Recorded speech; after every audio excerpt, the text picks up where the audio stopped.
I started. Hello, Dr. Levy. Hello, Aidan. Great to see you. Because, before we begin, would you just like to tell us what you do here at Montefiore?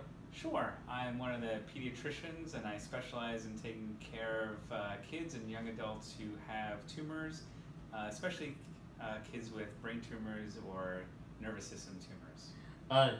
Did you work a lot with people with neurofibromatosis? Yes. Over my career, I guess I started the first time I saw someone with neurofibromatosis when I was training, and since I focus on kids with different types of tumors, and kids with NF have an increased risk of certain types of tumors, I work a lot with kids with NF. So we have been working together for a very long time, and I was wondering if you could just recount how did we meet, like how old was I, Sure. So actually the first time I ever saw you was in a pamphlet that was being distributed by the Children's Tumor Foundation, I think, and I saw a picture of you and your mom and your dad, and as you know, your dad and I went to high school together, and I just remember seeing this picture of this cute blonde kid who looked just like his dad, who looked just like I remembered him, and feeling a little poignant that your family was dealing with this, and I didn't really think much of that I'd ever meet you in person, but just knew about it through that.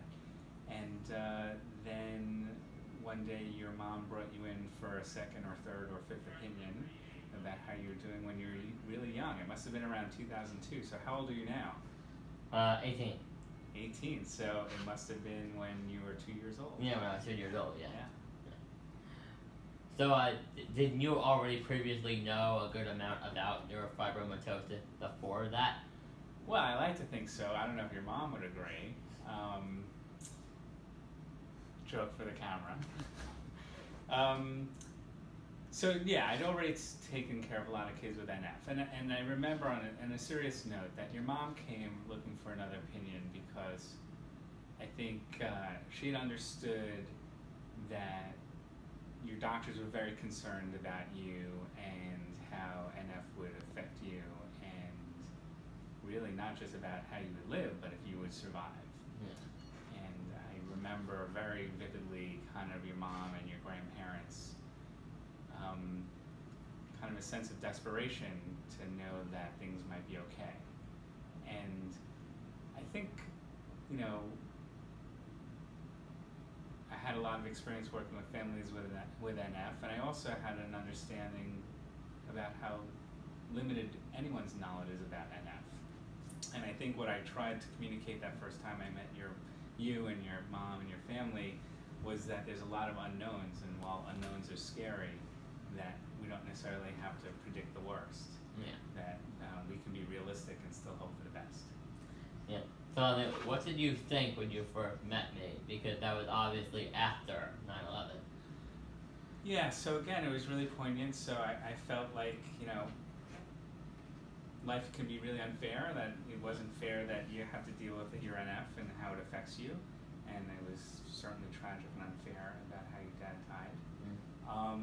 And I felt a little conflicted about, was it appropriate for me to actually be your doctor? Because I had this kind of personal relationship with your family, even if you didn't realize it. But ultimately, I thought it was kind of an interesting and beautiful way to honor your dad by doing my best to take care of you. Thank you very much for that. That means a lot. And can you talk about like the journey we've had together, like the highs and the lows of this whole experience that we've had over 10 years now? Well, I think the highs are tremendous, and they're based on you being so terrific. So I don't want to embarrass you, but you have faced a tremendous amount of adversity, and somehow you managed to make the whole room smile wherever you go, and I think that's a tremendous gift. The lows have been when I've seen you uncomfortable and suffering, and certainly years ago when you came in and the tumor had affected your spinal cord, and that was terrifying for all of us. But I just think you've demonstrated that, we live our lives to the fullest we can, and that nothing should kind of prevent that and prevent that joy that we can all share. I definitely agree with that, and I'm going to, has working with me allowed you to help any other kid with NF through, like, via studying me? Yeah, actually, absolutely. So, you know, you were kind of one of the first kids I took care of that NF and the plexiform neurofibroma is affected so dramatically.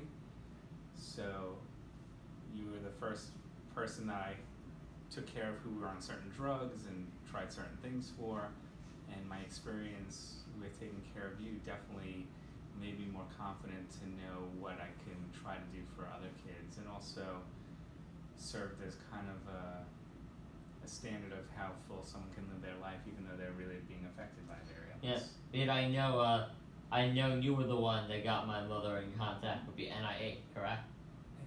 I think so. One of the things I pride myself as a physician is to just be honest about what I know and don't know, and to seek help when I think there might be someone else who knows more.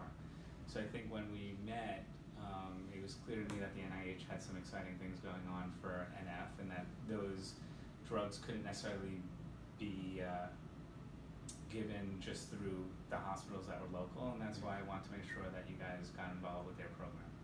Yeah, BIC is their program, and which one of their programs are currently having is the MEK inhibitor. Are you optimistic that at any point in the future we would be able to maybe find a cure in the near future? I'm actually very optimistic. You know, I know I'm kind of old to you, but I still feel young, and I remember as a young doctor how we had no idea of things that might make sense, and then over, you know, half of my career we went from having nothing to offer to having something that's worked quite well for a lot of patients, and now a whole new avenue to explore for patients. So yes, I'm optimistic. Yeah, and a bit of a downer, but if you could see my dad today, is there anything you would say to him about the past, like, 10 years? So I guess I would say things in two ways, and I'm sorry if I get emotional. The first is, I think that a lot of times in life we don't tell people who we respect and admire how much we respect and admire them, because we think we'll have forever to do that. And as I told you, your dad was just a really funny, talented guy, and it might shock you that I was not necessarily in the cool crowd, and he was, but he just was a gracious, enjoyable person to be around, and I wish I could tell him how much I appreciated him. The second part is about you, that you know, I'd love to tell him what a great man you've become. Thank you very much. And just final question, did you think I have anything to do with why your hair had turned gray? It's very funny. I would say you have nothing to do with my hair turning gray. Well, that's early. But don't ask that question if your mother has anything to do with my hair turning gray. So it's probably her. I didn't say that. I'm saying you shouldn't ask. Ah. Well, thank you very much. It's been an honor. For doing that. It's been an honor. Thank you very much. You're welcome.